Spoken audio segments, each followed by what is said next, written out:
مولا علی شیر خدا سے ایک بار کسی نے پوچھا کہ حضور یہ بتائیں وضو کی ابتدا کیسے ہوئی؟ نہیں اور آپ وضو تو کرتے ہیں نا، آؤ میں آپ کو بتاتا ہوں مولا علی نے کیا جواب دیا۔ مولا علی شیر خدا نے فرمایا کہ جب اللہ کریم نے فرشتوں کو فرمایا تھا نا کہ میں زمین پر اپنا ایک خلیفہ بنانا چاہتا ہوں، میں زمین میں اپنا نائب بنانے والا ہوں، فرشتوں نے جواب میں کیا کہا تھا؟ اتجعلوا فیہا من یفسد فیہا ویسفک الدماء، اے اللہ کیا ایسے کو نائب کرے گا جو اس پہ فساد پھیلائے اور خون ریزیاں کرے؟ تو اللہ کریم نے کیا فرمایا؟ انی اعلم ما لا تعلمون، مجھے معلوم ہے جو تم نہیں جانتے۔ اب فرشتوں کو لگا کہ ہم نے تو اللہ کی بارگاہ میں گستاخی کر دی ہے، اللہ کی بارگاہ میں جرات کر دی ہے، ہمیں سوال نہیں کرنا چاہیے تھا۔ اب فرشتوں نے اللہ کی بارگاہ میں معافی مانگی، مغفرت اور رضا چاہی، عرش الہی کا طواف کرنے لگے۔ اللہ پاک نے فرمایا کہ کیا تم میری طرف سے مغفرت چاہتے ہو؟ جی یا اللہ ہم تجھ سے مغفرت چاہتے ہیں، معافی چاہتے۔ اللہ نے فرمایا میرے عرش کے نیچے ایک نہر ہے جس کا نام نہر الحیوان ہے، وہاں چلے جاؤ۔ فرشتے وہاں پہنچ گئے، پہلے کہا ہاتھ کو، انہوں نے ہاتھ،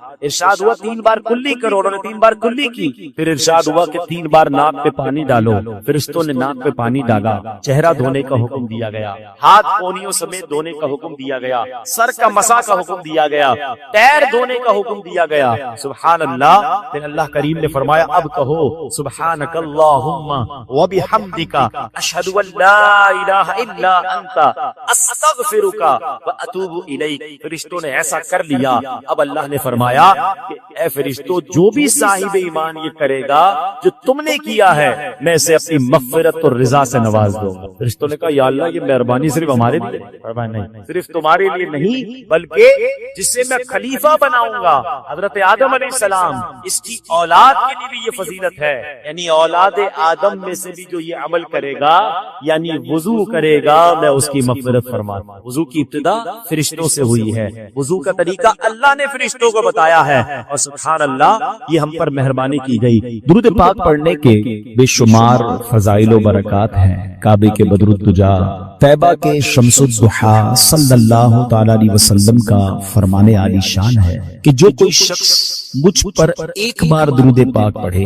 اللہ کریم اس پر اپنی 10 رحمتیں نازل فرماتا ہے، جو کوئی شخص 10 بار درود پاک پڑھے اللہ کریم 100 رحمتیں نازل فرماتا ہے۔ فرمایا جو 100 بار پڑھے اللہ 1000 رحمتیں نازل فرماتا ہے۔ میرے آقا علیہ السلام فرماتے ہیں جو 1000 بار درود پاک پڑھنے والا ہوگا، حدیث کا خلاصہ ہے وہ مرے گا نہیں جب تک جنت میں اپنا مقام نہ دیکھے، یعنی مرنے سے پہلے اسے جنت میں اپنا گھر بھی دکھا دیا جائے گا۔ تو کیا ہی اچھا ہو کہ ہم چلتے پھرتے اٹھتے بیٹھتے کوئی ٹائم اپنی پوری ڈیلی روٹین کا ایسا سیٹ کریں کہ میں نے اس وقت درود پاک پڑھنا۔ اب دیکھیں نا سوشل میڈیا پر بعض اوقات گھنٹوں ہمارے ریلز دیکھتے ہوئے چیزیں دیکھتے ہوئے گزر جاتے ہیں، بلکہ بعض اوقات ان میں گناہ ہوتا ہے، ثواب تو دور کی بات، یا تو فضول ہوتے ہیں یا گناہ ہو رہا ہوتا ہے۔ تو کیوں نہ ان عادتوں کو کچھ کم کریں، اس سے جان چھڑائیں اور ذکر و درود کی طرف آ جائیں۔ اللہ مجھے بھی اور آپ کو بھی اپنا اور اپنے حبیب علیہ الصلوۃ والسلام کا کثرت سے ذکر کرنے کی توفیق عطا فرمائے۔ محبت کے ساتھ با آواز بلند درود پاک پڑھ لیں، صلو علی الحبیب۔ آج میں نے ایک بڑی کمال کی ایک سنت آپ کے سامنے پیش کرنی ہے، اور نارملی دیکھا یہ گیا ہے کہ اس سنت سے بہت سارے لوگ اب دور ہو گئے، حالانکہ یہ اتنی پیاری سنت ہے، بغیر محنت بغیر کوشش کے نیکیوں کا انبار لگ جاتا ہے، اتنی نیکیاں اور آپ اتنے بڑے بڑے انعامات کے حقدار بن جاتے ہیں۔ وہ سنت کون سی ہے میں انشاءاللہ بیان کرتا ہوں، مگر امام محمد بن محمد غزالی علیہ رحمت اللہ والی نے ایک بڑا پیارا واقعہ اپنی کتاب وکاشفۃ القلوب میں لکھا۔ وکاشفۃ القلوب بڑی پیاری کتاب۔ واقعہ کیا تھا کہ ایک شخص نے ایک غلام خریدا۔ آج کے دور میں تو کسی کو گھر میں ملازم رکھنا ہو تو وہ نوکری پہ جاب پہ رکھتا ہے نا، پہلے ایسا نہیں ہوتا تھا، پتہ پہلے غلام خریدے جاتے۔ انہوں نے غلام خریدا۔ اچھا جب غلام خریدا تو غلام کہتا ہے حضور میری 3 شرطیں ہیں۔ اچھا بات بڑی عجیب تھی، غلاموں کی شرطیں نہیں ہوتی۔ آپ نے کہا اچھا تم بھی شرطیں لگاؤ گے، بتاؤ کیا شرطیں ہیں؟ کہتا حضور پہلی شرط تو یہ ہے کہ آپ مجھے فرض نماز کے وقت منع نہیں کریں گے، نماز پڑھنے۔ اچھا وہ آقا بھی دیندار تھا، نیک آدمی تھا، کہتا ٹھیک ہے مسلمان ہوں نماز سے کیوں روکوں گا، اوکے۔ کہتا دوسری شرط یہ ہے کہ دن میں جو چاہے کام لے لیں، رات مجھے آپ چھوڑ دیں۔ ٹھیک ہے مجھے کام دن میں لینا، میں بھی رات آرام کرتا ہوں، تم بھی رات آرام کرنا۔ کہتا تیسری شرط یہ ہے کہ آپ مجھے اپنے گھر میں کوئی بھی ایک الگ سے کمرہ دے دیں گے تاکہ میں سیپریٹ رہوں۔ ٹھیک ہے میں نے بھی یہ سوچا تھا گھر میں بہت سارے کمرے ہیں، غلام کا کمرہ ہوتا ہے تو میں کمرہ دے دوں۔ شرطیں کوئی مشکل تھی نہیں، آقا نے ایکسپٹ کر۔ غلام گھر پر آیا، بڑا محنتی غلام تھا، دن میں کام کرتا، رات اپنے کمرے میں چلا جاتا۔ ایک دن آقا چلتے چلتے اس کے کمرے کے پاس سے جب گزرا تو دیکھا عجیب منظر ہے، کمرے کی چھت کھلی ہوئی ہے، آسمان سے نور برس رہا ہے، غلام سجدے میں ہے، اللہ کی عبادت کر رہا ہے اور اللہ کو رو رو کر یہ عرض کر رہا ہے کہ میرے مولا میں غلام ہوں، دن میں میری ڈیوٹیز ہیں، اگر یہ کام نہ ہوتا تو میں دن بھی تیری عبادت کرتا، رات بھی تیری عبادت کرتا۔ آقا بڑا حیران ہوا کہ یہ میرا غلام کیا چیز ہے، ایسی عبادت، ایسا نور اور ایسی گفتگو۔ اگلی رات ہوئی تو اپنی بیوی کو لیا کہ چلو میں تمہیں ایک منظر دکھاتا ہوں، اپنی زوجہ کو لے کر غلام کے کمرے کے پاس گیا، پھر وہی منظر، چھت کھلی ہوئی ہے، آسمان سے نور برس رہا ہے، غلام سجدے میں وہ ہے اور اللہ سے باتیں ہیں، بڑی کیفیت۔ جب یہ منظر دیکھا تو وہ میاں بیوی بھی آنسو بہانے لگے، وہ بھی رونے لگے کہ یہ کیسا غلام ہے۔ صبح ہوئی تو غلام کو آقا نے بلایا اور کہا کہ ہمیں پتہ چل گیا ہے تمہاری رات کی عبادت ہم نے دیکھ لی ہے، تم اللہ سے یہی کہہ رہے تھے نا کہ یا اللہ میں مجبور ہوں، اگر دن میں بھی فارغ ہوتا تو تیری عبادت کرتا، رات میں تو تیری عبادت کرتا ہوں۔ تو ہم میاں بیوی نے فیصلہ کیا ہے کہ آج کے بعد تم آزاد ہو، جاؤ دن میں بھی عبادت کرو، رات میں بھی اللہ کی عبادت۔ اچھا ہماری جگہ کوئی ہوتا تو بڑا خوش ہو جاتا کہ چلو یار انعام مل گیا۔ غلام کو آزاد ہونا بڑی نعمت تھی، مگر وہ غلام دراصل وہ آقا بننے کے قابل، وہی آقا تھا، وہ بڑا کمال کا بندہ تھا۔ وہ پتہ کیا کہتا ہے، جب آقا نے کہا نا مجھے پتہ چل گیا تم رات کیا کرتے ہو اور اس وجہ سے میں تمہیں آزاد کرتا ہوں، وہ غلام اللہ کی بارگاہ میں کہتا ہے یا صاحب السر ان السر قد ظہر، اے راز رکھنے والے مولا، اے صاحب راز، راز تو کھل گیا، ولا اريد حیاتی بعد مشتہرا، اے اللہ میں اب راز کھلنے کے بعد زندہ نہیں رہنا چاہتا۔ اور یہ کہا اور اس کی روح نکل گئی، اس زمین پہ باڈی آتی ہے اور وہ انتقال کر جاتا ہے۔ اے میرے پیارے اسلام، اب غور کیجیے، اس واقعے سے بہت سارے لیسن ملیں گے۔ جو میں نے کہا تھا نا کہ نبی پاک کی ایک سنت بیان کرنی ہے، وہ سنت کون سی ہے؟ وہ سنت ہے ذکر الہی۔ میرے آقا خوب اللہ کا ذکر کرتے، کتنا ذکر کرتے تھے، آپ کو میں اندازہ کرواتا ہوں، آپ کو اندازہ ہو جائے۔ نبی پاک سونے سے پہلے اللہ کا ذکر، جاگنے کے بعد اللہ کا ذکر، کھانے سے پہلے اللہ کا ذکر، کھانے کے بعد اللہ کا ذکر، پیارے آقا گھر سے نکلتے ہوئے اللہ کا ذکر، گھر میں داخل ہوتے ہوئے اللہ کا ذکر، قدم قدم پر اللہ کا ذکر۔ کیسے؟ یہ سب چیزوں کی دعائیں ہیں نا، کھانے سے پہلے کی دعا، کھانے کے بعد کی دعا، پانی پینے سے پہلے کی دعا، پانی پینے کے بعد کی دعا، آئینہ دیکھنے کی دعا، سرما لگانے کی دعا۔ اس کا مطلب کیا ہے؟ دعا کیا ہے؟ ذکر الہی ہے نا، اللہ سے باتیں کرنا ہے نا۔ نبی پاک قدم قدم پر اللہ کو یاد کرتے، سورج گہن کی دعا، چاند گہن کی دعا، بارش برس رہی ہے پھر دعا، بادل گرج رہے پھر دعا، قدم قدم پر دعائیں، کتنا اللہ کا ذکر کرتے۔ اور آج بتاؤ پورا دن گزر جاتا ہے، ہم کتنا اللہ کا ذکر کرتے؟ یہ غلام کتنا اللہ کا ذکر کرتا تھا کہ رات بھر اللہ کی عبادت ہے، اور تمنا کیا ہے؟ مولا دن بھی مل جاتا تو دن بھی تیری عبادت کرتا، دن بھی تجھے یاد کرتا، دن بھی تیرا ذکر کرتا۔ ذکر الہی پر میں انشاءاللہ آگے بات کرتا ہوں، مگر اس واقعے سے ایک اور بڑا کمال کا میسج مل رہا ہے۔ اس غلام کی عبادت لوگوں کو پتہ چل گئی، اس کا راز کھل گیا۔ وہ کہتا ہے مولا اب جینا نہیں ہے، میں تو عبادت تیرے لیے کرتا تھا نا، میں جانتا تھا مالک تو جانتا تھا، اب تو لوگوں کو پتہ چلا۔ اب بتائیں ہمارا کیا ہے؟ ہم تو عبادت بہت سارے لوگ کرتے ہی اس لیے کہ لوگوں کو پتہ چل جائے، وہ اس لیے کر رہا ہے کہ رب دیکھے اور کوئی نہ دیکھے، اور ہماری اکثریت ان کاموں میں لگی ہوئی ہے کہ دنیا دیکھے میں نے کیا کیا ہے۔ نیکی کر دریا میں ڈال، بچپن میں سنتے تھے، اب نیکی کر سوشل میڈیا پہ ڈال، جو کرنا ہے لوگوں کو بتانا ہے، جو نیکی ہے سب کو بتانا۔ اپنے دل سے پوچھو نا کیوں جی چاہتا ہے کہ میری نیکیاں لوگوں کو پتہ چلے۔ پتہ اخلاص کی تعریف کیا ہے؟ علماء فرماتے ہیں what is the meaning of اخلاص؟ اخلاص اس کو کہتے ہیں کہ بندہ جس طرح اپنے گناہوں کو چھپاتا ہے اس طرح اپنی نیکیوں کو چھپائے۔ بتائیے نا، ہم اس طرح اپنے گناہ، کوئی ہے جو یہ چاہتا ہو میرے گناہ سب کو پتہ چل جائے؟ کوئی بھی نہیں چاہتا، مگر نیکی سب کو پتہ چلنی چاہیے۔ نہیں، کچھ نیکیاں تو ایسی کیجیے نا جو فقط میں جانوں، میرا رب جانے۔ میں نیکی کرنے کے بعد مجھے کیوں خیال آتا ہے کہ یار سامنے والے کو پتہ تو چلے میں حاجی ہوں، میں حافظ ہوں، میں نمازی ہوں، میں روزہ دار ہوں، میں نے یہ نیکی کی ہے، میں نے فلاں کام کیا، وائی کیوں؟ اگر دل میں تمنا یہ ہے کہ لوگوں کی واہ واہ ملے گی تو پتہ اس کو ریاکاری کہتے ہیں، اور ریاکاری کو شرک اصغر کہا گیا حدیثوں، چھوٹا شرک۔ شرک کس کو کہتے ہیں؟ شرک کے معنی یہ کہ اللہ کی طرح کسی کو عبادت کے لائق سمجھنا، ٹھیک ہے نا، یعنی اللہ کی ذات و صفات میں یا تو کسی کو شریک ماننا یا کسی کو معاذ اللہ کی طرح عبادت کے لائق سمجھنا، یہ شرک ہے، بندہ اسلام سے خارج ہو جائے گا۔ اب اس کو شرک اصغر کیوں کہا گیا؟ کہ بندہ پڑھ تو نماز رہا ہے، رکھ تو روزہ رہا ہے، صدقہ کر رہا ہے، خیرات کر رہا ہے، عبادت اللہ کی کر رہا ہے، مگر دل میں تمنا ہے کہ لوگ راضی ہو جائیں، لوگ خوش ہو جائیں۔ نیت کیا ہے؟ نیت رب کو راضی کرنے کی نہیں، لوگوں کو راضی راضی کرنا. اب ہم چیک کر لیں کہ کہیں ایسا تو نہیں کہ شیطان ہمارے اندر یہ وبا داخل کر چکا ہے. پہلے تو نیکی نہیں کرنے دیتا, لیکن نیکی کر لے چھپانے نہیں دیتے, پھر بچانے نہیں دیتے, پھر ایسے ایسی باتیں دل میں لاتا ہے کہ اس کو بھی بتا دے, اس کو بھی بتا دے. کیوں ہمارا جی کیوں چاہتا ہے ایک ایک نیکی کی تصویر ہم نے لگانی ہے تاکہ لوگ دیکھیں میں نے یہ چندہ دیا, یہ راشن دیا, یہ فلاں کام کیا. میں ویسے آپ کے دل کے دروازے پر دستک دیتے ہوئے ایک سوال کرنا چاہتا ہوں کہ ذرا یہ تو چیک کیجئے, یہ میرے لیے بھی سوال ہے, یہ آپ کے لیے بھی ہے, کہ ہماری ایسی کتنی نیکیاں ہیں جو صرف میں جانوں اور میرا رب. اپنے آپ سے پوچھئے, اکیلے میں پوچھئے کہ ایسا کیا میں نے کیا ہے نیکی کا کام جو اور کسی کو نہیں پتا, میں جانوں اور میرا رب جانے. آپ کو پتہ ہے پہلے کے زمانے کے کچھ بزرگان دین ایسے ہوتے تھے کہ وہ غریبوں کی مدد کرتے تھے مگر وہ غریبوں کو بھی پتہ نہیں چلتا تھا کون مدد کر رہا ہے. بعض اوقات ان بزرگوں کا انتقال ہوتا نا تو لوگ کہتے ہیں یار وہ ہر مہینے مدد آتی تھی, راشن آتا تھا, اب نہیں آ رہا. تو پتہ چلتا تھا کہ وہ فلاں بزرگ کا وصال ہوا ہے, وہ ہر مہینے مدد کرتے, مگر کبھی انہوں نے نہیں بتایا, پتہ لگنے بھی نہیں دیا. اور آج ہم کسی کی مدد کریں تو اس پر احسان جتاتے ہیں, بھائی یاد ہے نا میں نے مدد کی تھی, بھول تو نہیں کہ تیرا ساتھ دیا تھا. ہر مہینے اگر کسی کی مدد کر رہے ہیں تو ہر مہینے احسان جتا رہے ہیں, ہر مہینے اس پر روک جاڑ رہے ہیں. نہیں میرے پیارے اسلام, نیکی کیجئے مگر اللہ کے لیے. کچھ ایسی تلاوت, کچھ ایسے نوافل. آپ دیکھیں نا تہجد بندہ کب پڑھتا ہے؟ رات کو پڑھتا ہے, بعض اوقات اکیلے میں پڑھتا ہے جب کوئی نہیں دیکھ رہا, دنیا سو رہی ہے, آپ تہجد پڑھ رہے. کیا کمال کا یہ کام ہے کہ میں جانوں رب جانے. مگر شیطان کو صبر نہیں آتا, وہ کہتا ہے اس نے تہجد پڑھ لی تو جنت میں چلا جائے گا, اب اس کی تہجد کیسے خراب کروں.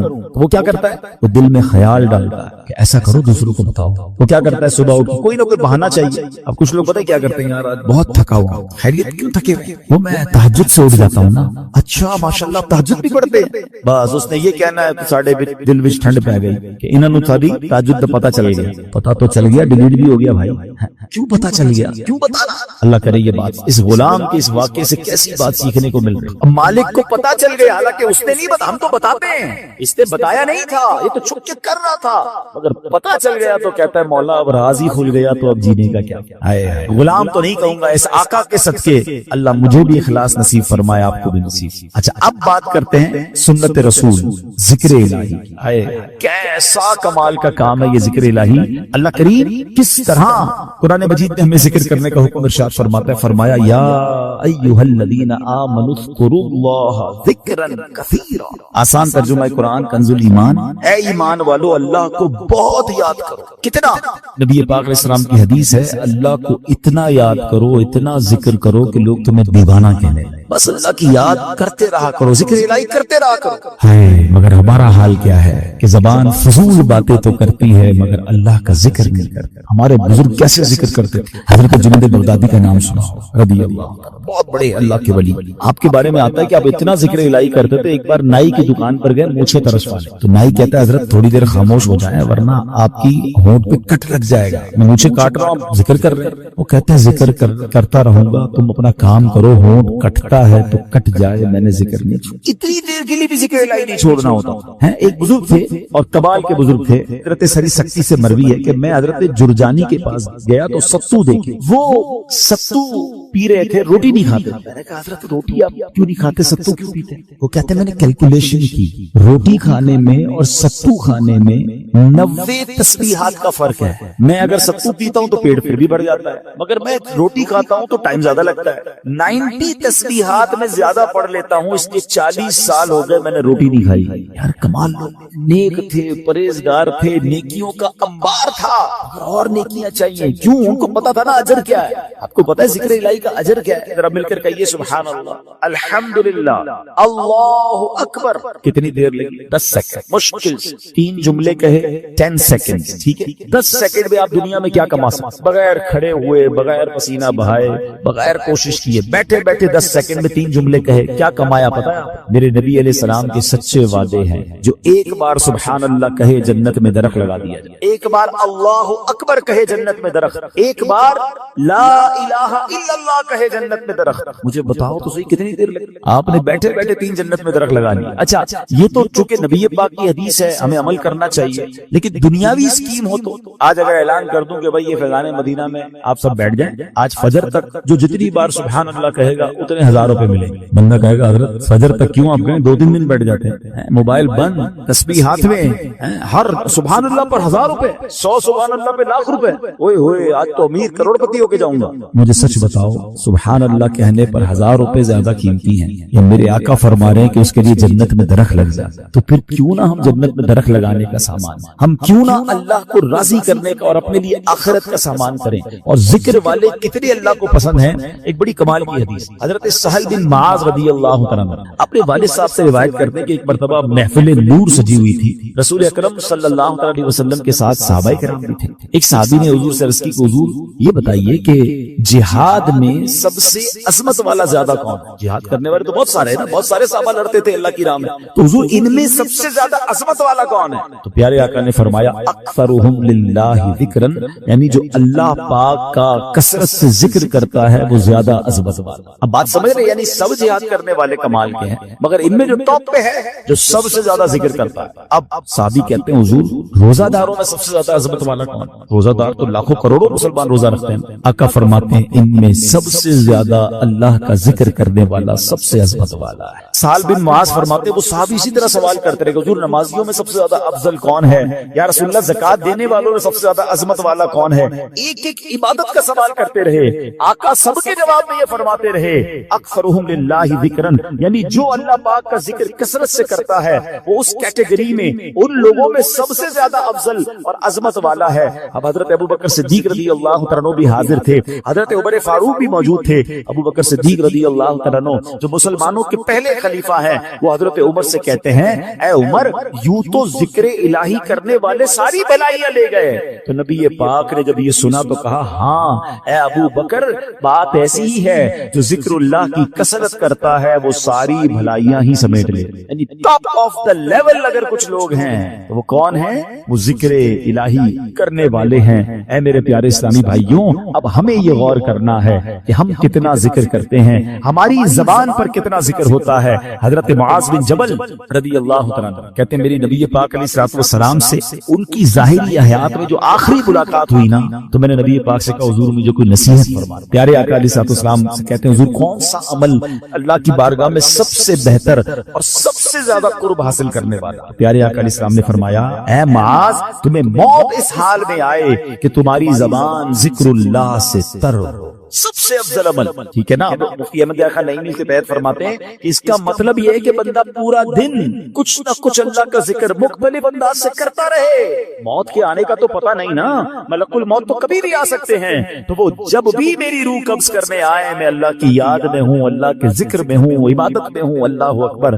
اب ذرا غور کریں جن کا پورا دن گزرتا ہے اور زبان پر ذکر الہی نہیں۔ نبی پاک علیہ السلام نے فرمایا کہ جس کا آخری کلام لا الہ الا اللہ ہوگا دخل الجنہ، وہ جنت میں داخل ہو جائے۔ اچھا چاہتے سب ہیں، اب اگر میں سوال کروں گا جواب مجھے نہ دیں، اپنے آپ کو دے دیں۔ آج پورے دن میں کتنی بار کلمہ پڑھا ہے؟ اچھا پورے ہفتے میں کتنی بار کلمہ پاک پڑھا ہے؟ مہینہ پورا گزر گیا کتنی بار کلمہ پاک پڑھا؟ اب حال دیکھ لیں، مرتے وقت سب کو کلمہ چاہیے، زندگی میں پڑھنے کے لیے تیار کوئی نہیں ہے۔ ایسا نہ کریں، یہ افضل الذکر ہے، سب سے افضل ذکر حدیث میں فرمایا افضل الذکر لا الہ الا اللہ۔ اور یہی بات نبی پاک نے فرمائی نا کہ تمہاری آخری جو الفاظ ہوں زبان پر اے معاذ وہ اللہ کا ذکر ہو، یہ اللہ کی بارگاہ میں سب سے زیادہ قرب دلانے والا عمل ہے۔ اب علماء نے اسے بڑی آسانی کر دی۔ ہاں اب ذرا غور سے سنیے، اب ذکر اللہ کی مختلف صورتیں ہیں، ایسا نہیں بالکل یقیناً اللہ کا ذکر اللہ اللہ اللہ سبحان اللہ لا الہ الا اللہ اللہ اکبر سبحان اللہ و بحمدہ سبحان اللہ العظیم یا رحمانو یا رحیمو یا سلامو، یہ سارے اللہ کے ذکر ہے، مختلف اللہ کے نام لیتے رہے، اللہ کی یاد میں جتنا ذکر کریں گے یہ ذکر باللسان ہے، یہ زبان سے ذکر۔ مگر ذکر کی اور بھی صورتیں ہیں، آئے ہائے علماء فرماتے ہیں کہ اللہ کی نعمتوں کے بارے میں غور و فکر کرنا بھی ذکر اللہ ہے۔ بندہ سوچتا رہے کہ اس رب نے کائنات کیسے بنائی ہے، کیسی قدرت والا میرا رب ہے، قدرت کے نظارے دیکھ رہا ہے، مگر نیت یہ ہے کہ اللہ کی کبریائی اور اللہ کی شان و عظمت دل میں بڑھ رہی ہے کہ میرا مالک ایسے عظیم پہاڑ بنانے والا، وہ رب کریم اتنی خوبصورت دنیا بنانے والا ہے، تو وہ خالق و مالک کیسی عظمت والا ہوگا۔ اس نظر سے اگر دنیا کے نظارے دیکھ رہے ہیں تو اللہ اکبر، علماء کہتے ہیں یہ آنکھ کا ذکر ہے۔ اچھا پھر آگے فرمایا دل میں ہے، بندہ تنہا بیٹھا ہے اور اللہ کو یاد کر رہا ہے، اللہ کی کبریائی اور اس کی عظمت و شان کو یاد کر رہا ہے، اللہ کو دل ہی دل میں پکار رہا ہے، فرمایا یہ دل کا ذکر ہے۔ اچھا پھر اللہ کا ذکر سننا، یہ کانوں گانوں کا ذکر ہے. اور سبحان اللہ، اب مزے کی بات سنیں، نعت پاک مصطفیٰ سننا یہ بھی اللہ کا ذکر ہے. اللہ پاک کے بندوں کی باتیں سننا یا پڑھنا یہ بھی اللہ کا ذکر ہے. ان کا ذکر خیر سننا، سیرت کی باتیں سننا، بلکہ علماء تو فرماتے ہیں عبرت کے لیے اللہ پاک کے دشمنوں کے احوال پڑھنا بھی ذکر الہی میں شامل. ابھی بڑی عجیب بات ہے، ہو سکتا ہے کسی کے ذہن میں سوال آئے کہ ٹھیک ہے اللہ کو یاد کرنا، اللہ کا ذکر کرنا یہ تو ذکر الہی ہے، اللہ کے محبوب بندوں کا ذکر اللہ کا ذکر کیسے ہو گیا ہے؟ اللہ کے نبی علیہ السلام کا ذکر اللہ کا ذکر، بلکہ دشمنوں کے احوال پڑھنا یہ اللہ کا ذکر کیسے ہوا؟ مفتی احمد یار خان نعیمی رحمت اللہ تعالی علیہ نے بڑی پیاری بات بتائی. فرماتے ہیں ایک ذکر ہوتا ہے بالواسطہ اور ایک ہوتا ہے بلا واسطہ. بلا واسطہ کیا ہے کہ اللہ ہی کا نام لے رہے ہیں، اللہ ہی کا ذکر کر رہے ہیں، اللہ ہی کو یاد کر رہے ہیں، یہ تو براہ راست اللہ کا ذکر ہو گیا نا. بلا واسطہ، نو واسطہ، کوئی بیچ میں واسطہ نہیں. مگر بالواسطہ ذکر الہی کیا ہے کہ اس کے محبوبوں کی محبت کا چرچا کرنا، اس کے دشمنوں کی برائی کا ذکر کرنا. اور وہ کیسے لاجیکلی اب سمجھایا مفتی صاحب نے. اب میں آپ سب سے ایک سوال کرتا ہوں، قرآن پاک اللہ کا ذکر ہے کہ نہیں؟ بتائیے. کلام اللہ ہے نا، پورا قرآن ذکر. کوئی قرآن پڑھ رہا ہے تو اب یہ تو نہیں کہیں گے ماد اللہ غلط کام کر رہا ہے، وہ ذکر الہی کر رہا ہے، ہر لمحہ عبادت کر رہا ہے. اب قرآن میں کہیں تو اللہ کا نام ہے، کہیں تو اللہ کی کبریائی ہے، کہیں تو اللہ کی قدرت کے نظارے ہیں. ان اللہ علی کل شیء قدیر کا ذکر ہے. فبأی آلاء ربکما تکذبان کے ذریعے رب کی شان بیان ہو رہی ہے اور ہمیں کہا جا رہا ہے کہ کون کون سی نعمتوں کو جھٹلاؤ گے. جب جب پڑھتے ہیں اللہ سے محبت بڑھتی ہے. مگر اسی قرآن میں نبی پاک کا بھی تو ذکر ہے نا، رحمت للعالمین بھی کہا ہے. نبی پاک کو خاتم النبیین بھی فرمایا گیا. کہیں یاسین، کہیں طٰہٰ، کہیں مزمل، کہیں مدثر، کہیں والضحیٰ، کہیں واللیل اذا سجا. ارے کوئی قرآن پڑھ رہا ہے اور محبوب کے پاک کا ذکر بھی کر رہا ہے، مگر دراصل وہ ذکر الہی کر رہا ہے. نبیوں کا بھی ذکر، حضرت موسیٰ کا ذکر ہے، حضرت یوسف کے واقعات ہیں. اب پورا واقعہ حضرت یوسف کوئی پڑھ رہا ہے تو کیا یہ کوئی کہے گا کہ نہیں نہیں یہ ذکر نہیں کر رہا؟ ارے جب قرآن پڑھ رہا ہے اس کا مطلب یہ ہوا کہ اللہ کے نبی کا ذکر بھی دراصل یہ رب کا ذکر ہے. اور اللہ اکبر، قرآن میں تو کئی قوموں کی بربادی کے احوال ہیں. قارون کیسے دھسایا گیا، بنی اسرائیل کیسے عذاب میں گرفتار ہوئے، فرعون کا حال کیا ہوا، یہ سارے واقعات قرآن میں موجود ہیں. تو اب اس کا مطلب یہ ہوا کہ اللہ کے دشمنوں کے احوال پڑھنا بھی یہ بھی ذکر الہی میں شامل ہے. اور یہ ذکر کی محفلیں کتنی کمال کی ہیں، یہ نصیب والوں کو ملتی ہیں. دیکھیں نا جس کردو میں فیضان مدینہ میں اجتماع ہو رہا ہے، کئی لوگوں کو بلایا گیا ہوگا، کئی لوگوں کو دعوت دی ہوگی، کچھ آئے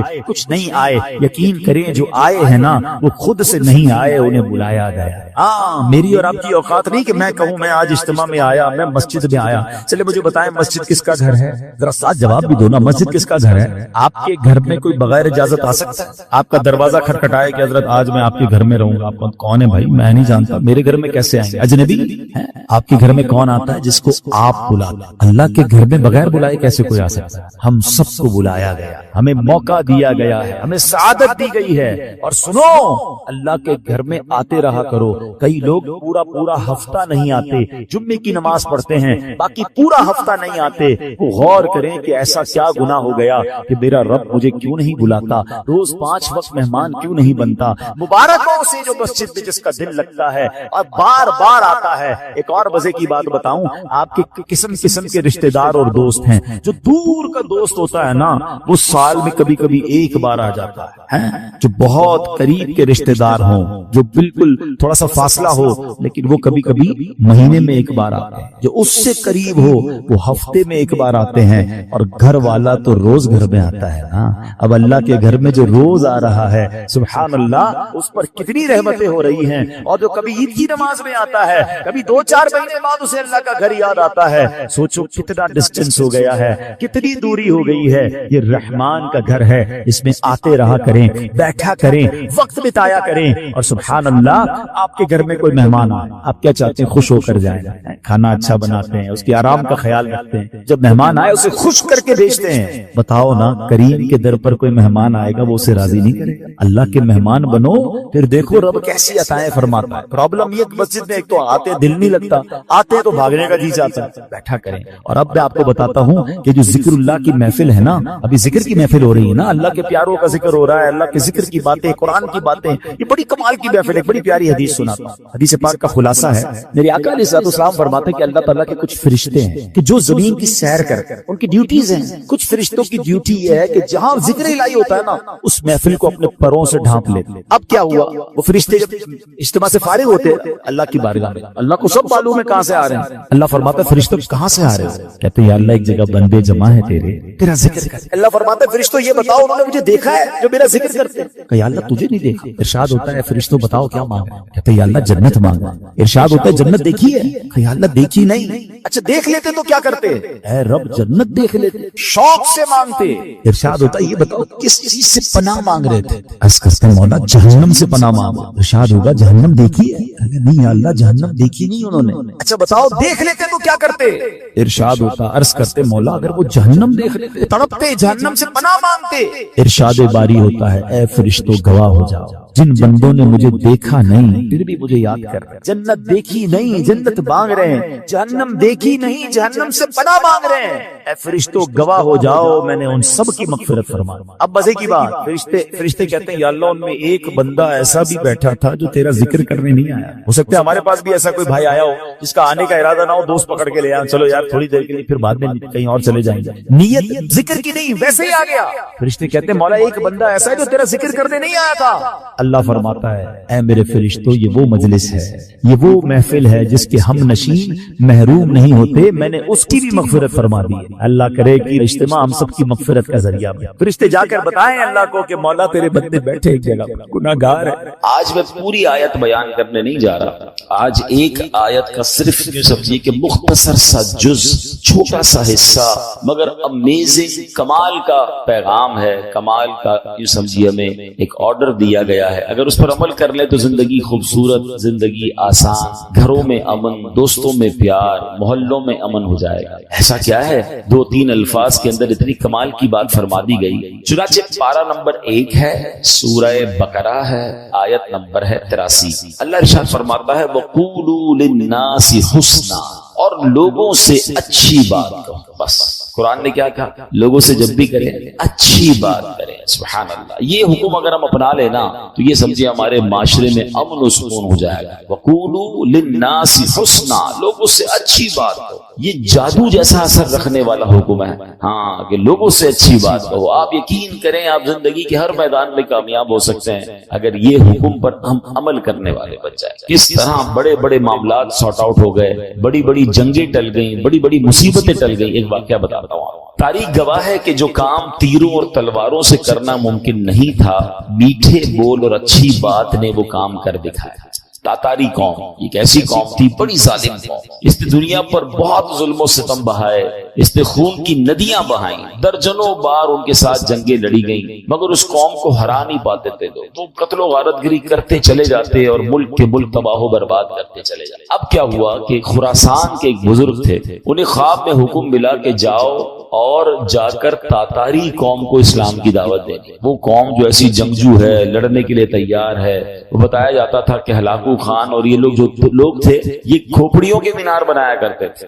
تو جب ہلاکو خان کا بیٹا تھا تگودار خان, اس کی حکومت تھی. وہ بزرگ رحمت اللہ تعالی سامان باندھا انہوں نے اور اس کے پاس پہنچ گئے. اب اللہ والے تھے, چہرے پہ داڑھی بھی تھی, سنتوں بھرا لباس بھی تھا, ایک مذہبی حلیہ بھی تھا. جب آپ اس کے سامنے گئے اسلام کی دعوت دینے تو تگودار خان کو ایک جو ہے وہ شرارت سوجی. وہ کہتا ہے مولانا صاحب آپ مجھے اسلام کی دعوت دینے آئے, پہلے یہ تو بتائیں تمہاری داڑھی کے بال اچھے ہیں یا میرے کتے کی دم اچھی ہے. اب کیسا غصہ دلانے والا جملہ تھا, کتنا دل توڑنے والا جملہ تھا, کتنا بدتمیزی والا جملہ تھا. مگر اللہ والے تھے نا, اسلام کی بات کرنے گئے تھے, قرآن کے احکام پتا تھے کہ بات اچھی کرنی ہے. کیا کمال کا جواب دیا, کہا دیکھو میں اپنے اللہ کا ماننے والا ہوں, اللہ کا بندہ ہوں, اگر تو میں اس کا فرما بردار ہوں تو میں اچھا ہوں, ورنہ پھر تمہارے کتے کی دم اچھی. اگر اللہ ہی مجھ سے ناراض ہے, میں اس کی فرما برداری کر نہیں رہا, تو پھر تو مجھ سے کتا ہی اچھا ہے, کیونکہ کم از کم تمہارا وفادار تو ہے نا. میں اپنے رب کا ہی اگر وفادار نہیں تو پھر تو مجھ سے اچھا کتا ہو گیا.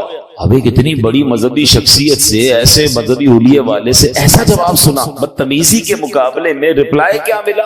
اچھا، سافٹ اور حکمت بھرا۔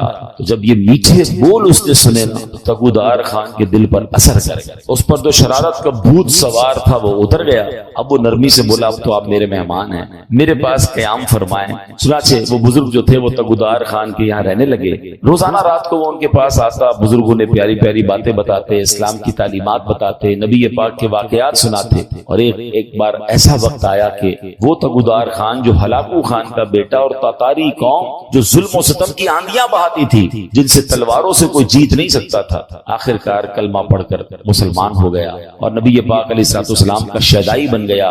اس کے نتیجے میں پھر تاتاری قوم بھی مسلمان ہو گئی۔ اللہ اکبر! یوں میٹھے بول کی برکت سے خوخار قوم جو تھی، جو تلواروں سے زیر نہ آئی، وہ اچھی بات اور اچھی طریقے سے گفتگو کرنے کی وجہ سے وہ زیر ہو گئی اور وہ مسلمان ہو گئے۔ اے میرے پیارے اسلامی بھائیوں، جو اصل بات سمجھانے کا مقصد ہے کہ بہت ساری چیزیں لڑائی جھگڑے سے نہیں، اچھی بات کر کے حاصل کی جا سکتی ہیں۔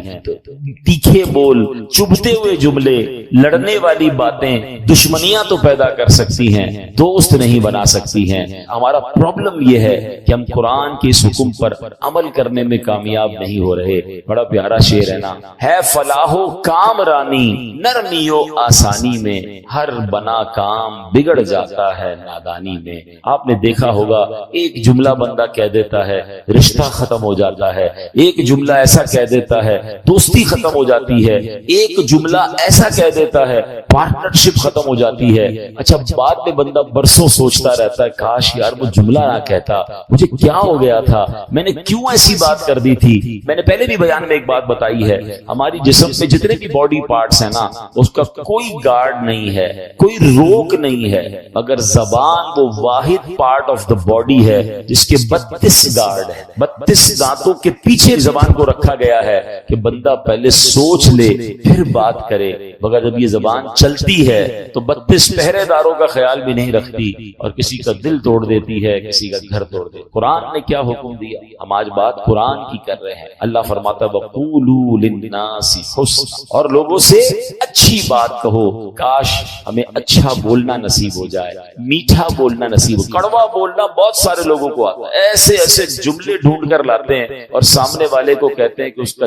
دل چھلنی ہو جاتا ہے، اس کو اس قدر غصہ آ جاتا ہے کہ بات پھر لڑائی تک پہنچ جاتی ہے۔ نہیں میرے پیارے اسلامی بھائیوں، اس طرح کی باتیں کرنے کا کیا فائدہ؟ اب اتنی کڑواہٹ ہے لوگوں کی زبان میں۔ اب موٹر سائیکل پر جا رہے ہیں، سائیکل پر جا رہے ہیں، گاڑی میں جا رہے ہیں یا رستے میں جا رہے ہیں، کسی کی ٹھوکر لگ گئی، کوئی انسان ہے نا، غلطی ہو جاتی، اندھا ہے کیا دیکھ کر نہیں، اسٹارٹ ہی تیکھے جملوں سے ہو رہا ہے، آنکھیں نوچ لوں گا تمہاری، جانتا نہیں میں کون ہوں۔ Everybody is ready to fight, معافی درگزر کہاں گیا؟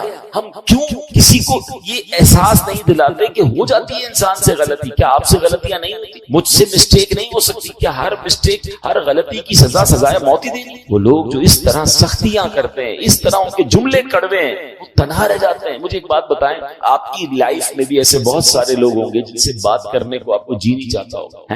کیوں نہیں چاہتا؟ کیونکہ ان کی بات میں کڑواہٹ ہے، ان کی بات ہمیشہ سختی سے شروع ہوتی ہے، ان کی بات میں چبن ہے۔ ایسے لوگ تو مسجد میں آنے والوں کو ناراض کر دیتے ہیں۔ ہم مسجد میں بچے آتے ہیں، ٹھیک ہے، بچے تو بچے ہی ہوتے ہیں، ان کو کیا پتا شرارت کرنی ہے نہیں کرنی۔ ان کے والد کا کام ہے، بڑے بھائی کا کام ہے کہ مسجد میں ایسے بچوں کو لائیں جو شرارت نہ کریں، شور نہ کریں۔ لیکن اگر کوئی بچہ کر بھی بیٹھا تو کیا اس کا انداز یہ ہوگا کہ اس بچے کو تھپڑ مار دیا جائے، اس بچے کو اتنا ڈانٹا جائے، اتنا ڈرا دیا جائے کہ آئندہ وہ مسجد میں آنے سے ڈر جائے؟ آپ نے آنے والی نسل کو مسجد میں آنے سے ڈرا دیا کہ نہیں بھائی مسجد میں تو بڑے خطرناک انکل ہوتے ہیں۔ نہیں، پیار سے، محبت سے ہمیں تو اپنی نسلوں کو آگے مسجدوں میں نمازی بنانا ہے۔ آج دیکھیں آہستہ آہستہ نوجوان دور ہوتا جا رہا ہے مسجد سے، اور ہم اگر آنے والے نوجوانوں کو، آنے والے بچوں کو دیکھیں جو کبھی کبھی آتا ہے اس کو مسجد کے آداب نہیں پتا ہوتے۔ آپ نے واقعہ سنا ہوگا، اسلام کے ابتدائی دور تھا، ایک شخص ابھی نیا نیا مسلمان ہوا تھا، مسجد نبوی میں آیا، اس کو پیشاب کی حاجت ہوئی، اس نے مسجد میں پیشاب کرنا شروع کر دیا۔ صحابہ کرام کو بڑا غصہ آیا،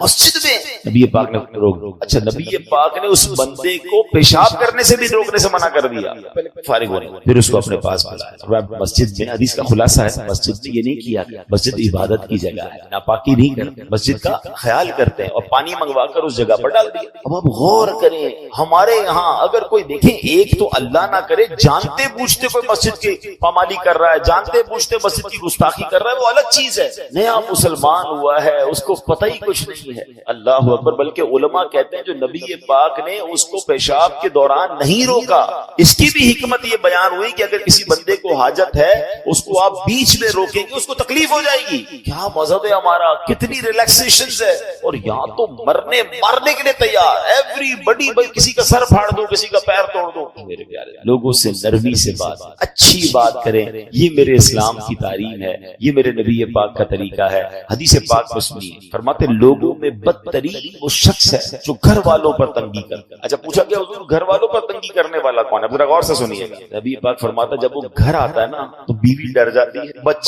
بچہ بھاگ جاتا ہے، جو ہی وہ گھر سے باہر نکلتا ہے سارے گھر والے خوش ہو جاتے ہیں، کوئی مصیبت ٹل گئی ہے۔ یعنی جو گھر والوں کے لیے ڈراؤنا ہے نا، فرمایا بدترین ہے وہ شخص۔ ایسے لوگ ہوتے ہیں جب گھر میں جاتے ہیں تو گھر والے ٹینشن میں آ جاتے ہیں، کیونکہ ان کا رو بھی ایسا ہے، ان کا اسٹائل ہی ایسا ہے کہ سارے گھر والوں کو ٹینشن میں ڈالا ہوا ہے۔ وقت پر کھانا نہیں ملا تو گھر والوں کی خیر نہیں، استری نہیں ہوئی تو خیر نہیں، جوتے پالش نہیں تو ان کی خیر نہیں، کپڑے کی کوئی سلوٹ ٹیڑھی ہے تو ادھر اعتراض، مطلب گھر میں جاتے ہی انسپیکٹر بن جاتے ہیں۔ ایسے لوگوں سے گھر والے ہی پوچھتے رہتے ہیں کہیں جانا نہیں آج آپ کو، آج دوستوں میں نہیں جا رہے آپ؟ بندہ کہنا میں 3-4 دن کے لیے کہیں جا رہا ہوں تو بڑے خوش ہوتے ہیں، اچھا بھائی چلے جا کہیں۔ غور کریں، اگر میرے گھر میں جانے سے میرے گھر والوں پر ٹینشن ہے تو میں برا آدمی ہوں، میں اچھا نہیں ہوں، یہ روب نہیں ہے، یہ تکلیف ہے۔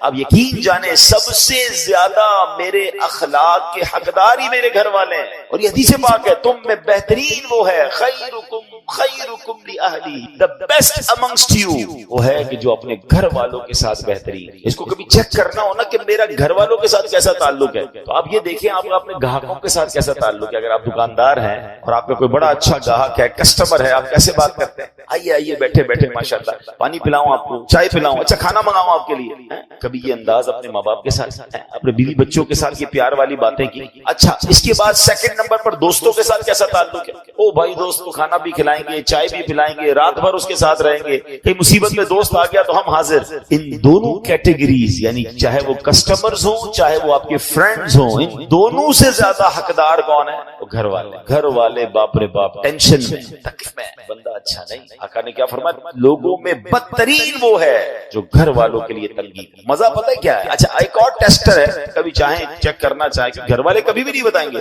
خاص طور پہ اس کو کیسے بتا سکتے ہیں جو اتنا سخت ہے کہ آپ کی وجہ سے ہم تکلیف میں، اور تکلیف بڑھ جائے گی، اس سے تو چھوڑنا ہی نہیں ہے۔ اب اگر بندے کو خود چیک کرنا ہے، جگرا بڑا ہے کہ یار کہیں میں ایسا ہوں تو نہیں، کیونکہ بعض اوقات برے آدمی کو یہ بھی نہیں پتا ہوتا کہ میں برا ہوں، اس کو لگتا ٹھیک ہی تو ہے بھائی، سختی نہیں کریں گے تو گھر والے بگڑ جائیں گے۔ بھائی کیا سختی سے ہی سدھارا جا سکتا ہے، پیار سے نہیں سدھارا جا سکتا۔ میں ایک ایگزامپل دیتا ہوں، ایک والد ہے جو گھر میں داخل ہوتا ہے اور بچے کہتے ہیں جلدی سو جاؤ ابو آ گئے، ڈر گئے نا، رضائی میں گھس جاتے ہیں، ابو سے ملاقات ہی نہیں کرنی کیونکہ ابو ملنا ہے، اور ابو نے جناب اب سارے دن کی کارکردگی لینی ہے، ڈنڈا ہاتھ میں پکڑنا ہے اور برا بھلا ہی کہنا، تو اس سے بہتر چھپ جاؤ۔ اور ایک والد وہ ہے جب گھر میں جاتا ہے تو بچے دوڑتے ہوئے آتے ہیں جلدی آ جاؤ ابو آ گئے۔ بتائیں ان دونوں میں سے کون سا والد ہے جو اپنے بچوں کی اچھی تربیت کر سکے؟ دوسرے والا نا۔ بچے پیار سے قریب آئیں گے تو آپ ان کو تربیت اچھی کریں گے، نماز کا کہیں گے، جھوٹ بولنے سے بچنے کا کہیں گے۔ جب وہ ملنا ہی نہیں چاہتے آپ سے تو کیسے تربیت کرو گے؟ تو لوگ سمجھتے سختی سے تربیت ہوتی، نہیں جناب، آپ کو نرم رکھنا ہے،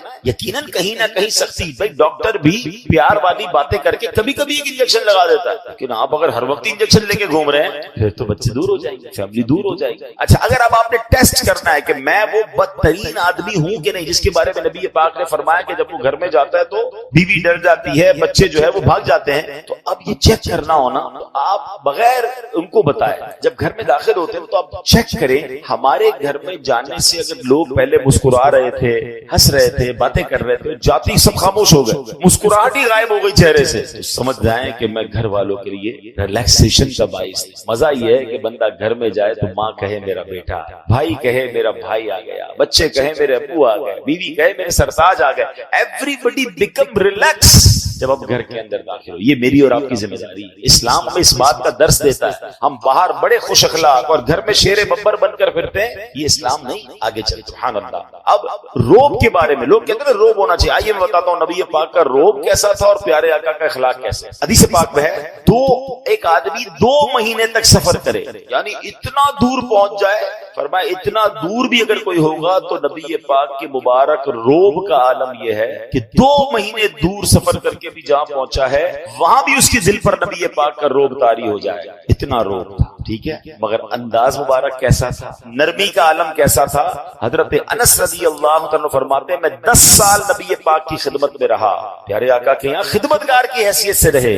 کہتے ہیں 10 سالوں میں نبی پاک نے ایک بار بھی نہیں فرمایا تم نے کام کیا ہے, یہ تم نے یہ کام کیوں نہیں کیا. اپنے ملازم کو, اپنے خادم کو یہ نہیں فرماتے تھے. روب کا عالم یہ ہے اور نرمی کا عالم یہ ہے. فرمایا چہرہ مبارک پر ہر وقت مسکراہٹ سجی رہتی. پاس جتنے لوگ بیٹھتے تھے نا سب کو یہ لگتا تھا کہ سرکار دو عالم علیہ السلام سب سے زیادہ مجھے سے پیار کرتے, سب سے پیار سے بات کرتے, سب سے محبت سے ذکر ہوتا تھا. اور پھر فرمایا ننھے بچوں سے لے کر بوڑھوں تک, خادموں سے لے کر مجنونوں تک, ہر کوئی اپنے دل کی بات بے دھڑک نبی پاک سے کر سکتا. ہم سے کوئی کر سکتا ہے؟ کچھ لوگوں نے اپنے گھر میں ایسا روب جمایا ہے کہ بیوی 3 دن تک انتظار کرتی ہے صاحب کا منہ ٹھیک ہو تو کچھ بات کرو. بلکہ اب تو ڈیجیٹل میڈیا ہے. پہلے تو سنا آپ گھر والے پہلے مارکیٹ کا ریٹ معلوم کرتے ہیں کہ مارکیٹ ٹھیک ہے تو بات کریں ورنہ نقصان میں جا رہے ہیں تو ہماری خیر نہیں ہے. مارکیٹ ڈاؤن ہے تو گھر والوں نے ہمارے شوہر نے ہم پر ہی غصہ کرنا ہے. کمال ہے یار, ہمارے گھر والوں کا مارکیٹ سے کیا تعلق ہے؟ اگر کاروبار میں نقصان ہو رہا ہے تو گھر والوں پر غصہ کس بات کا ہے؟ یہ آپ کا میٹر ہے, باہر کے مسائل آپ کے ہیں. اچھا کاروبار میں فائدہ ہوتا تو کیا گھر والوں کے ساتھ بہت زیادہ بھلائی شروع کر دیتے؟ وہ بتاتے بھی نہیں گھر والوں کو, بتائیں گے تو خرچہ شروع کر دیں گے. سارے نقصان سارے پرابلم کا ملبہ گھر والوں پہ ڈالنا. بچے ڈر رہے ہوتے ہیں ابو کا موڈ آج ٹھیک نہیں ہے بات نہیں کرنی. ملازم ڈر رہا ہوتا ہے کہ سیٹھ صاحب کا آج کل موڈ ٹھیک تھی 2 دن بعد بات کریں گے. ایسا کیوں؟ نبی پاک سے جو جس وقت چاہتا بات کرتا, بے دھڑک بات کرتا. آپ آسان رہے لوگوں کے لیے. ہم نے آج بیان جو شروع کیا ہے وہ قرآن پاک کے خوبصورت حکم سے شروع کیا ہے. اللہ کریم نے قرآن مجید میں ہمیں یوں سمجھیے زندگی کو آسان بنانے کا ایک فارمولہ عطا فرمایا.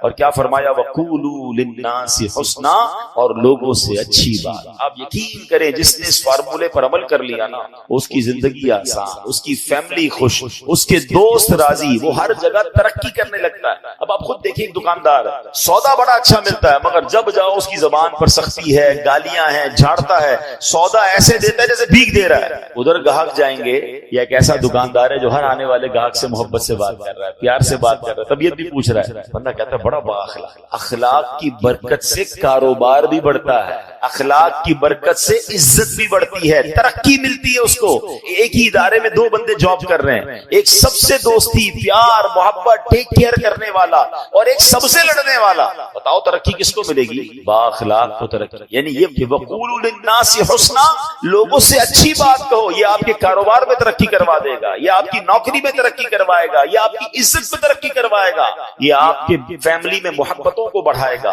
یہ ایک چھوٹا سا حکم جو ہے نا وہ میری پوری لائف کو آسان کر سکتا. لیکن لوگوں کو یہ بات سمجھ نہیں آتی. کچھ لوگوں کے منہ سے پھول جھڑتے ہیں اور کچھ لوگوں کے زبان سے انگارے جھڑتے ہیں. انہیں احساس نہیں ہو رہا کہ میں کتنوں کا دل توڑ رہا ہوں, کتنوں کو تکلیف پہنچا رہا ہوں. کاش یہ بات ہمیں سمجھ آ جائے. میرے پیارے اسلامی بھائیوں, اب ایک اور واقعہ سنیے. نبی پاک کے سمجھانے کا انداز, ایک ہمارے سمجھانے کا انداز. پتہ نہیں نماز کیسے پڑھتے ہیں, پتہ نہیں تلاوت کیسے کرتے ہیں, پتہ نہیں مسجد کا ادب کیا ہے, ایسے ڈانٹ کے سمجھائیں گے کہ بندہ پہلے ڈر جائے. اب پیارے آقا علیہ السلام کا دور ہے اور وہ حضرت معاویہ بن حکم سلمی رضی اللہ عنہ صحابی رسول ہیں, اپنے ہی واقعہ بیان کرتے ہیں. کہتے ہیں میں شروع میں جب میں نماز فرض ہوئی تو نماز کے دوران باتیں کرنے کی اجازت تھی. یہ حکم بعد میں آیا کہ اب نماز میں بات چیت نہیں کر سکتے. وہ کہتے ہیں مجھے پتہ ہی نہیں تھا. کہتے ہیں میں آیا اور نماز شروع ہو گئی, نبی پاک علیہ السلام نماز پڑھا رہے تھے, میں پیچھے نماز میں حاضر ہو گیا. تو کہتے ہیں چھینک آئی ایک شخص کو, تو میں نے کہہ دیا یرحمک اللہ نماز کے دوران. تو صحابہ کرام کچھ تھے جنہوں نے مجھے بڑی تیز نظروں سے دیکھا, تو مجھے پتہ ہی نہیں تھا کہ بات نہیں کر سکتے. میں نے کہا کیوں دیکھ رہے ہو مجھے تیز نظروں سے؟ نماز میں وہ کہہ رہے ہیں آپ مجھے کیوں ایسے دیکھ رہے ہیں؟ تو اب لوگوں نے اپنی ران پر ہاتھ مارا کہ اب مجھے سمجھ آیا کہ مجھے خاموش کرنا چاہ رہے، یہ بول نہیں رہے مگر مجھے اشارے سے سمجھا رہے ہیں کہ بولنا نہیں ہے. کہتے ہیں میں نے نماز کمپلیٹ کر لی. جب نماز پوری ہوئی تو نبی پاک علیہ السلام نے مجھے اپنے پاس بلایا. اور نبی پاک سے بڑھ کر بہترین سمجھانے والا کون ہے، بہترین معلم کون ہے؟ کہتے ہیں نبی پاک علیہ السلام نے نہ مجھے ڈانٹا، نہ برا بھلا کہا، نہ جھڑکا، بلکہ فرمایا نماز میں باتیں نہیں کرتے، نماز میں تو اللہ پاک کی تسبیح کرتے ہیں، تکبیر کہتے ہیں، قرآن کی تلاوت کیا کرتے ہیں. کہتے ہیں بس نبی پاک نے بٹھا کر مجھے یہ سمجھا. یہ بھی تو ایک انداز، ایک بندے کو حکم پتہ ہی نہیں ہے اور آپ جناب اس پر چڑھ دوڑے، یہ نہیں ہو. خاص طور پر اگر آپ نے اسلام کی بات سکھانی، دین سکھانا ہے، پہلے ایک بات سمجھیے، اگر آپ اپنے بچوں کو نمازی بنانا چاہتے ہیں، قرآن پڑھانا چاہتے ہیں، یا آپ کسی نیکی کے کام کو پھیلانا چاہتے ہیں، تو ایک بار یاد رکھیں کہ آپ اچھا کر رہے ہیں تو کوئی ہے جو اس کو بگاڑنا بھی چاہتا ہے. جب بھی بندہ اللہ رسول کی بات کرے گا نا تو اس کی مائنڈ میں ہونا چاہیے میرا ایک دشمن ہے جو اس بندے کو دین کی طرف نہیں آنے دینا چاہ رہا، کیونکہ شیطان تو کبھی بھی نہیں چاہے گا نا. یعنی آپ سارے ماشاءاللہ جو مسجد میں آئے ہیں نا تو ایک طاقت تھی جو آپ کو روکتی رہی اور آپ اس کو یوں سمجھے چیرتے ہوئے آ گئے مسجد میں. ماشاءاللہ ایمان مضبوط تھا. لیکن ایسا کئی لوگوں کے ساتھ ہوتا ہے جو گھر سے نکلتے ہیں مسجد کے لیے، شیطان پہنچنے نہیں دیتا، یار اگلی بار جائیں گے، آج گرمی بڑی ہے، چلو یار آج رہنے دو. گھر سے نکلا تھا حالانکہ نماز کے لیے، مگر شیطان نے بدل دیا. تو آلویز جو دین کا داعی ہے اسے یہ سوچنا ہوگا، جو کسی کی اصلاح کرنا چاہتا ہے اس کو یہ سوچنا ہوگا کہ میں اصلاح کرنا چاہتا ہوں، شیطان دور کرنا چاہتا ہے. ہم دونوں کی لڑائی چل رہی ہے، ذرا سی میں نے سختی کی تو یہ بندہ شیطان کی مان کے دور چلا جائے گا. نرمی، پیار، محبت اتنا دو کہ وہ شیطان کی نہ مانے، آپ کی بات مانے اور اللہ رسول کی طرف. لیکن اگر سمجھانے والا ہی سخت ہو گیا، سمجھانے والا ہی ڈانٹنے والا ہو گیا، پھر تو بہت آسانی سے شیطان دور لے کے چلا جائے گا. یہ بہت ضروری ہے ان تمام لوگوں کے لیے جو ٹیچرز ہیں، جو والد ہیں، جو تنظیم کے بڑے ہیں، جو کسی کمیونٹی کے بڑے ہیں، کسی خاندان کے بڑے ہیں. اگر آپ کو اللہ نے مقام دیا ہے اور آپ لوگوں کو کچھ گائیڈ کرنا چاہتے ہیں، you have to be soft. نرم، شفقت آپ کی زبان سے پھول جھڑنے چاہیے، کیونکہ آپ کا مقابلہ شیطان سے ہے. وہ چاہتا ہی آپ بد اخلاقی کریں، میں لوگوں کو لے جاؤں. اور ایسا ہوتا ہے کئی بدقسمتی سے دین کی بات کرنے والے بھی اتنے سخت ہوتے ہیں، لوگ پھر دین سے دور ہو جاتے ہیں. ایسا مت، خدا کے واسطے ایسا مت. شیطان کھینچ رہا ہے اور یہ بندہ آپ کی بات سننے آ گیا. اب تو پیار سے بات، اب تو مسکرا کر بات کیجیے، اب تو نرمی کی بات کیجیے. تو انشاءاللہ اگر اس بات پر عمل کریں گے تو اللہ نے چاہا زندگی میں بڑی ترقیاں اور بڑی کامیابیاں ملیں گی. اعلیٰ حضرت امام اہل سنت فرماتے ہیں اعمال میں ہدایت نرمی سے چاہیے کہ سختی سے ضد نہ بڑھے. اللہ کرے یہ بات ہمیں سمجھ آ جائے. اچھا بالکل اسی طرح کسی کو سمجھانا ہے، اس میں بھی بڑی غلطی ہوتی ہے. سب کے سامنے لوگ سمجھاتے ہیں. یہ میرا بیٹا جو ہے نا، اچھا رشتہ دار آئے گھر پہ، مہمان آئے ہیں اور ان کے سامنے کہہ رہے ہیں یہ بیٹا میری بات مانتا نہیں ہے، بہت تنگ کرتا ہے، ذرا آپ بھی اسے سمجھا دیں. کیا آپ کو سمجھے گا آپ کی بات؟ سب کے سامنے آپ نے ذلیل کر دیا. بلکہ ہمارے ساتھ بھی ہوتا ہے کہ کسی بزرگ، کسی عالم دین کے پاس اپنے بیٹے کو لے کر لائن میں لگ کر آتے ہیں اور کہتے ہیں میرا بیٹا بڑا شرارتی، مجھے بہت تنگ کرتا ہے، آپ ذرا اس کو سمجھا دیں. آپ سوچیں آپ نے اس بیٹے کو اس دیندار آدمی کے سامنے ذلیل کر دیا، وہ کیسے اپنے باپ سے محبت کرے گا؟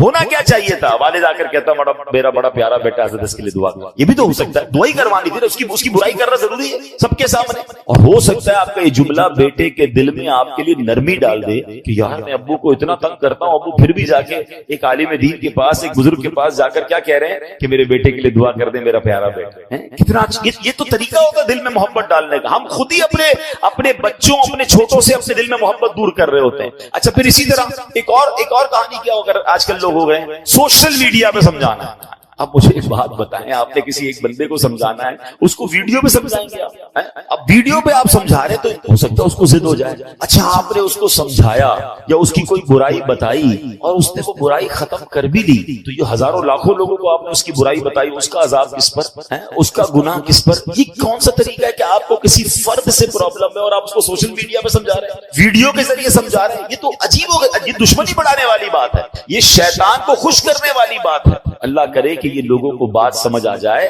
کہ ایک جملہ یاد کر لیں، جس نے کسی کو سب کے سامنے سمجھایا اس نے اس کو ذلیل، اور جس نے کسی کو اکیلے میں سمجھایا اس نے اس کو زینت بخشی. ہاں اگر پیار ہے نا کسی سے، سمجھانا ہے تو اکیلے میں حضرت آپ نے پرچی لکھ دیں، میسج کر دیں کہ یہ آپ کے بیان میں پرابلم تھا، یہ آپ کے انداز میں پرابلم تھا، یا کوئی بھی آپ کی فیملی کا ایشو ہے، آپ کے دوستوں میں ایشو ہے، ذرا اکیلے میں آپ سے بات کریں پیار سے۔ اچھا اس میں بھی ایک انداز اختیار کیا جا سکتا ہے کہ آپ نے اس دن جو یہ بات کہی تھی شاید ہو سکتا ہے میرے سننے میں غلطی ہوئی ہو، اگر ایسا کہا تھا تو ایسا نہیں کہنا چاہیے، پیارے بھائی ناراض مت ہوئی ہو، یہ بھی تو ایک انداز ہے نا، آپ اصل سمجھانا چاہتے ہیں، اور اگر آپ لڑنا چاہتے ہیں، ذلیل کرنا چاہتے ہیں تو پھر اپنے دل سے پوچھیے، اس سے سلو نہیں ہوتی۔ قرآن کا حکم یاد رکھیے گا کہ لوگوں سے اچھی بات کہو۔ اب آخری بات بڑی کمال کی بات ہے، اگر آپ یہ سمجھ جائے نا تو میں سمجھتا ہوں اس پورے بیان کا جو عطر ہے وہ اس گفتگو میں ہے۔ علامہ قرطبی رحمۃ اللہ تعالی علیہ فرماتے ہیں سمجھانے والا دنیا میں کوئی بھی ہو،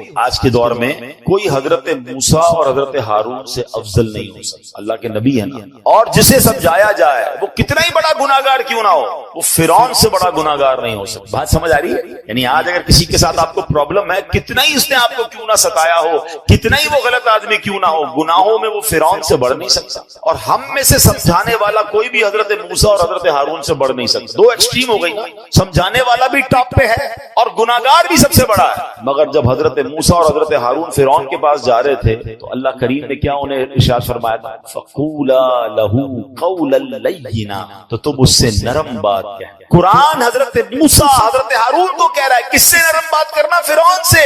یار کسی فرعون سے بڑے گناہگار سے مل لیا آپ نے جو اس سے سختی کر رہے ہو، سمجھیے، یا حضرت موسیٰ سے زیادہ اچھا سمجھانا آتا ہے آپ کو؟ اتنی دو ایکسٹریم مل رہی تھی، مگر آرڈر کیا تھا کہ نرمی سے بات، پیار سے بات کر۔ اللہ اکبر۔ اب یہ بات آپ سمجھ لیں، اگر آپ سمجھانا چاہتے ہیں یہ سختی سے نہیں ہو سکتا، آپ لڑنا چاہتے ہیں پھر وہ آپ کی مرضی ہے، وہ پھر آپ اللہ کو جواب دیں کہ آپ لڑائی جھگڑے والے۔ اگر آپ کے مائنڈ سیٹ سے یہ کہ یار اس بندے کی غلطی دور کرنی ہے یا اس کو ٹھیک کرنا ہے، اس کی تربیت کرنی ہے، آئندہ یہ نہ کرے، تو یہ کام نرمی سے ہو، سختی سے بگڑنے کا چانس ہے، دشمنیاں ہو جاتی ہیں۔ وہ ایک بات ہے نا کہ ایک بندہ کہیں جا رہا تھا، سر پہ اس کے کانچ کی چوڑیاں تھیں اور اس کا پورا ایک گٹھڑ تھا، تو ایک پولیس والا آیا کوتوال اور اس نے آ کر ڈنڈا مارا اس کو، کہا بتاؤ اس میں کیا ہے؟ کہتا صاحب تھوڑی دیر پہلے تو چوڑیاں تھیں، اب تو کچھ بھی نہیں۔ یعنی آپ ڈنڈا مار کر پوچھ رہے ہیں تو ٹوٹ گیا جو آپ پوچھنا چاہ رہے تھے، وہ تو چورا چورا ہو گیا۔ ہم بھی بعضوں کا ڈنڈا مار کے جو ہے نا سیدھا کرنا چاہ رہے ہو، کہتے نا پہلے ہی مٹکے میں سوراخ کر دو، اب جتنا پانی ڈالنا ہے تو پانی نے لیک ہی ہو جانا ہے، پانی بھرنا نہیں ہے، اب آپ ڈالے جائیں پانی، اب آپ سمجھاتے جائیں، پہلے تو سوراخ کر دیا آپ، کسی کو گالی دے کر ڈانٹ کر ذلیل کر کر اب بٹھا کے سمجھا رہے ہیں، آپ اس کے مٹکے میں سوراخ کر چکے ہیں، اب ڈالے جائیں، وہ نکل رہا ہے، جو بھی ڈال رہے ہیں وہ نکل رہا ہے۔ تو کاش یہ بات سمجھ آ جائے کہ ہے فلاح و کامرانی، نرمیوں آسانی میں ہر بنا کام بگڑ جاتا ہے نادانی میں۔ صدقہ خیرات کی بات ہم بہت ساری کرتے ہیں، ٹھیک ہے، آج آپ کو ایک کمال کا صدقہ بتاتا ہوں، 1 روپیہ بھی خرچ نہیں ہوگا۔ غریب لوگ ذرا اور غور سے سن لیں، امیر بھی سنیں، کیونکہ امیر بھی کون سا روز خرچ کرتے ہیں، ٹھیک ہے نا، یہ بغیر خرچے کا صدقہ ہے۔ اللہ کے حبیب علیہ الصلوۃ والسلام فرماتے ہیں اچھی بات صدقہ ہے، یعنی صرف مال سے صدقہ نہیں ہوتا، بلکہ ہر معمولی چھوٹی سے چھوٹی نیکی بھی اگر اخلاص کے ساتھ کی جائے تو اس پر صدقے کا ثواب ملتا ہے، حتیٰ کہ مسلمان بھائی سے میٹھی اور نرم باتیں کرنا بھی صدقہ۔ تو یہ صدقہ تو روز کیا کرے نا بھائی، بغیر پیسے خرچ کیے ثواب مل ہی جائے گا، میٹر چل رہا ہے۔ اور اب میں آخری جملہ کہہ کر اپنی بات کو ختم کرتا ہوں، جو عاشقان رسول ہیں، جو نبی پاک سے محبت کرتے ہیں، اس حدیث میں ان کے لیے ڈر بھی ہے اور ان کے لیے خوشخبری بھی۔ اللہ کے رسول علیہ الصلوۃ والسلام فرماتے ہیں کہ بے شک تم میں سے مجھے سب سے زیادہ پیارے، سنو آقا فرمانے تم میں سے سب سے زیادہ پیارے اور قیامت کے دن میرے نزدیک ترین وہ لوگ ہوں گے۔ اب مجھے بتائیں، میں آگے بندہ نہ بتاؤں کون ہے، انعام کیسا ہے؟ قیامت میں آقا کے سب سے قریب اور نبی پاک فرمائے میرے لیے سب سے زیادہ پیارے۔ سچی بات یہ میں اگلی جملہ نہ بھی کہوں نا تو ہم سب نے یہ سودا کر لینا چاہیے کہ وہ جو بھی کام ہے میں نے کرنا ہے، میری ساری زندگی ایک طرف، اگر میں نبی پاک کا پیارا ہو گیا اور قیامت کے دن پیارے آقا کے سب سے قریب ہو گیا تو پھر یہ کام کیوں نہ کروں؟ اور وہ کام کیا ہے؟ آقا فرماتے ہیں تم میں سے سب سے زیادہ اچھے اخلاق والے، جو زیادہ اخلاق والا ہے وہ آقا کو زیادہ پیارا۔ غور کر لے میرے اخلاق کیسے۔ اب اگلا جملہ جو ڈرانے والا ہے، تم میں سے مجھے سب سے زیادہ ناپسند اور قیامت کے دن مجھ سے زیادہ دور وہ لوگ ہوں گے جو برے اخلاق